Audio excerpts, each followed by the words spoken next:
सिंध जी तारीख़ ते ॻाल्हि ॿोल जे सिलसिले में आउं रुख सिंधी आवाज़ दोस्तनि भाउरनि भेनरुनि सां मुखातिबु आहियां। अवां सभिनी खे मुंहिंजे तरफ़ां सलाम थो अचे।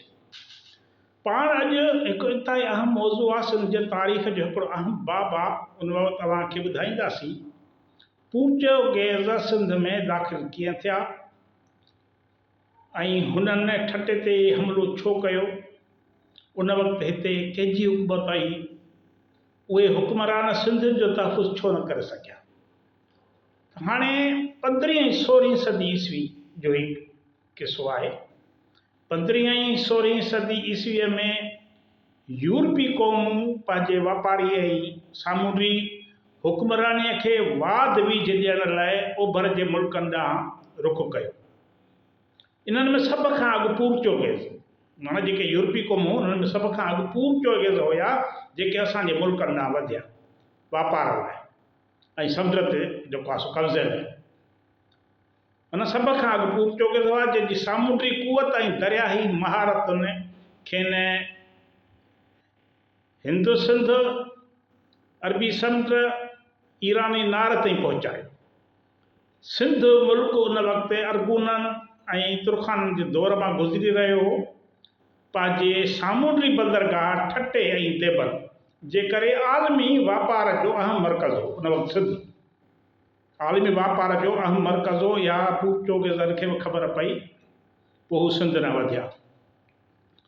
1498 ईस्वीअ में वास्को डी गामा जॾहिं केप ऑफ गुड होप मां गुज़री करे कालेक्ट पहुतो तॾहिं पोर्चुगेज़नि लाइ नओं वापारी दरवाज़ो खुलियो। उन्हनि जो बुनियादी मक़सदु सिर्फ़ु वापार न हुयो, पर ईसाईअत जी तबलीग हुई ऐं समुंड ते हुक्मरानी करणु हुयो। पोर्चुगेज़नि जल्दी गोवा, दमन, देव, सूरत ऐं मुंबई जहिड़नि बंदरगाहनि ते पंहिंजा क़िला ठाहे वरिता ऐं पोइ सिंध जे सामूंडी हद न वधिया। ठटो, मकरानी, इहे सभु जेके सामूंडी हदूं हुयूं उन ॾांहुं वधिया। उन वक़्तु सिंध में तुर्खान ख़ानदान जी हुकूमत हुई जंहिंजो मर्कज़ ठटो हो। ठटो न रुॻो सिंध जो सक़ाफ़ती मर्कज़ हुयो, पर वापार ऐं सनत जे लिहाज़ सां बि एतिरो तरक़ी याफ़्ता हुयो जो उन दौर जा जेके मौरख़ आहिनि, तारीख़दान आहिनि, उहे था लिखनि त एशिया में तेज़ीअ सां तरक़ी कंदड़ जेको हुयो ही बंदरगाह हुयो, शहर हुयो। तवीरनीर पंहिंजो किताब हुनजो ट्रेवल्स इन इंडिया जो वॉल्यूम 1 में थो लिखे, Thatta was one of the most populous and flourishing cities in Asia. इहो मां नथो चवां, तारीख़ थी ॿुधाए, दुनिया जा तारीख़दान था ॿुधाइनि। हितां माना सिंध मां कपह, मसाला, अनाज जो चमड़ो ऐं हथरादू शयूं नार जे मुल्कनि ॾांहुं, अरब मुल्कनि ॾांहुं, अफ्रीका ऐं भारत जे ॿियनि हिसनि ॾांहुं मोकिलियूं वेंदियूं हुयूं। पहिरें मरहले में पोर्चुगेज़नि सिंध सां वापारी ऐं सुफ़ारती राब्ता रखिया। इन्हनि ठटे ऐं देबल खां इजाज़त हासिल करण जी कोशिशि कई त जीअं उते वापार करे सघनि। उतां जा हुक्मरान जेके ठटे देबल जा हुया, पर मक़ामी हुक्मराननि उनजी मुखालफ़त कई। पोर्चुगेज़नि खे इहो गुमान थियो त ठटे में जेके वापारी आहिनि, मुसलमान वापारी ऐं अरबनि जी मौजूदगी संदन माना पोर्चुगेज़ सामूंडी उजारादारी लाइ ख़तरो आहे। इन ई सबबु हिननि सिंध हुकूमत जे हुक्मरान ते दबाव ऐं धमकियूं ॾियणु शुरू कयूं त भई हिन अरबन ऐं जेके ॿिया मुसलमान मुल्कनि जा वापारी उनखे कढो, हिते असां वापार कंदासीं। पोइ 1555 ईस्वीअ में हू ठटे ते हमिलो था कनि। तारीख़ी हवालनि मुताबिक़ जॾहिं ठटे जे हाकिम मिर्ज़ा ईसा तुर्खान पोर्चुगेज़नि खे वापारी रियायतूं ॾियण खां इनकार कयो, तॾहिं पोर्चुगेज़नि हिकु वॾो बहरी ॿेड़ो ठाहे ठटे ते हमिलो कयो। तक़रीबन 7000 पोर्चुगेज़ सिपाही ऐं 28 जंगी ॿेड़ा सिंध जे किनारनि ते पहुता। ठटे जे दिफ़ा लाइ का तयारी न हुई। नतीजे में पोर्चुगेज़ शहर में दाख़िल थी क़त्ल आम लुटमार ऐं शहर खे बाहि लॻाए छॾी। केतिरनि ई तारीख़दाननि मूजिब शहर जा 40,000 माण्हू क़तल कया विया ऐं ठटो शहर 4 ॾींहंनि ताईं सड़ंदो रहियो। हाणे इहो फ़रिश्ता आहे, तारीख़ फ़रिश्ता आहे जो वॉल्यूम ॿियो आहे, उन में इहो हवालो मौजूदु आहे। The Portuguese plundered Thatta and set it on fire. The city burned for several days.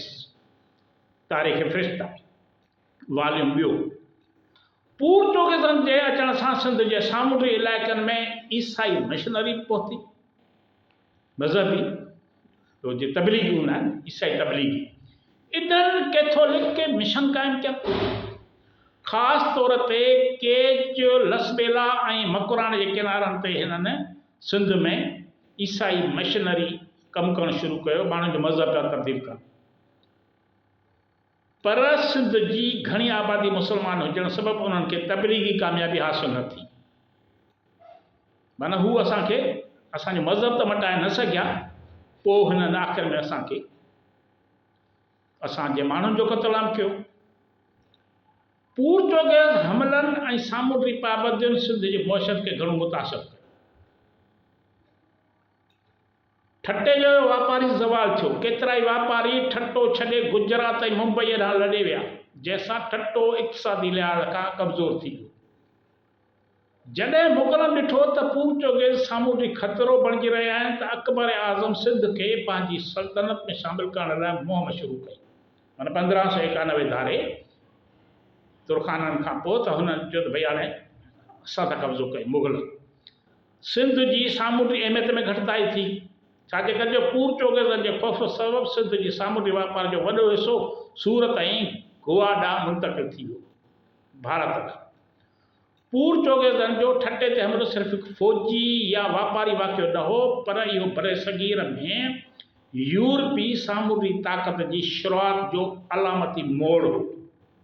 Sindh जेका वापार, सनत ऐं सक़ाफ़त में अॻभरी हुई, इन ई हमलनि खां पोइ इक़्तिसादी ऐं सियासी लिहाज़ सां कमज़ोर थी वई।